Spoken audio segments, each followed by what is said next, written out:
with the beautiful girl that I met made in Japan. The beauty of her face was beyond my wildest dreams. Pernahkah kalian menangis saat mendapat nilai yang tidak sesuai harapan? Atau justru menangis karena merasa sangat bahagia karena telah berhasil mencapai target yang diimpikan? Dalam kehidupan sehari-hari, seseorang dapat menangis karena kehilangan orang yang dicintai, mengalami tekanan yang berat, merasa kecewa, ataupun karena terharu dan bahagia.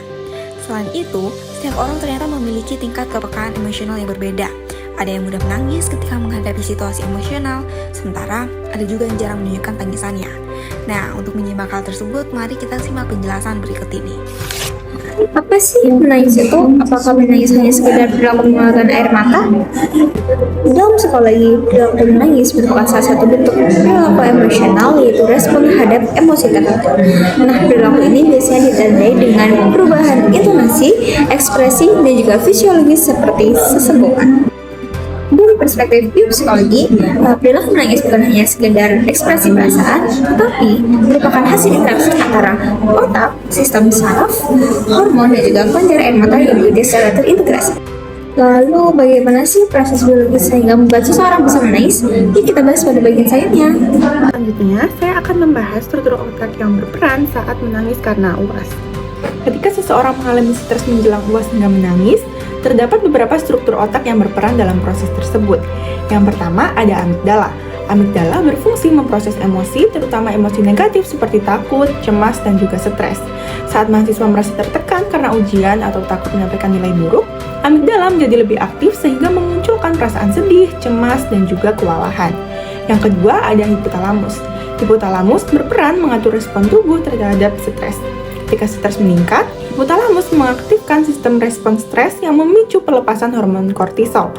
Respon ini membantu tubuh menghadapi tekanan, tetapi juga dapat membuat seseorang menjadi lebih emosional. Yang ketiga, ada korteks prefrontal. Bagian otak ini berfungsi mengendalikan emosi dan membantu berpikir secara rasional. Namun, saat stres terlalu tinggi, kemampuan korteks prefrontal untuk mengontrol emosi dapat menurun sehingga seseorang lebih mudah merasa kewalahan dan menangis. Yang terakhir ada sistem limbik. Sistem limbik berperan dalam pengolahan emosi dan pemberian makna terhadap suatu pengalaman. Dalam situasi UAS tadi, sistem ini dapat membuat seseorang merasakan tekanan yang lebih kuat sehingga tangisan muncul sebagai bentuk pelepasan emosi. Nah, dengan demikian, menangis karena stres UAS melibatkan kerjasama berbagai struktur otak dalam memproses emosi dan respon terhadap stres. Nah, setelah tahu bagian otak mana aja yang terlibat, sekarang kita akan menelisik lebih jauh bagaimana alur dari awal hingga air mata itu menetes. Nah, semuanya ini berawal dari stimulus.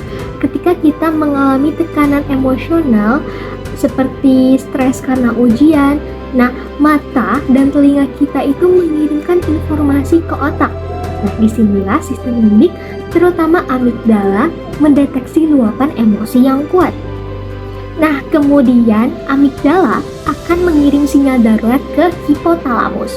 Nah, hipotalamus ini berfungsi sebagai penyeimbang tubuh kita, teman-teman.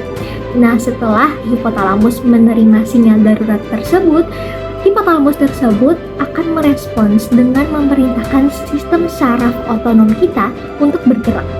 Nah, secara spesifik, hipotalamus akan mengaktifkan jalur saraf parasimpatis. Sinyal ini akan diteruskan melalui syaraf kranial ketujuh atau syaraf fasialis menuju ke target akhir atau disebut sebagai kelenjar lakrimal. Nah, kelenjar lakrimal itu apa? Kelenjar lakrimal merupakan kelenjar air mata yang berada di sudut atas luar mata kita. Begitu menerima perintah dari sistem saraf otonom, kelenjar lakrima akan langsung memproduksi dan memompa cairan secara berlebihan.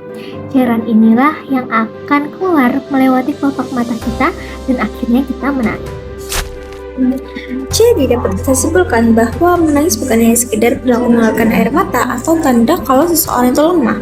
Dari perspektif biopsikologi, perilaku menangis merupakan perilaku emosional yang melibatkan kerjasama antara berbagai struktur otak hingga kelenjar air mata. Ketika seseorang mengalami emosi yang kuat, maka otak akan merespon emosi tersebut sehingga akan menghasilkan respon biologis yang akhirnya menghasilkan tangisan. Dengan memahami proses ini, kita dapat melihat bahwa menangis merupakan respon alami tubuh yang memiliki dasar biologis sekaligus berperan dalam mengekspresikan dan juga mengelola emosi. With the beautiful girl that I met made in Japan.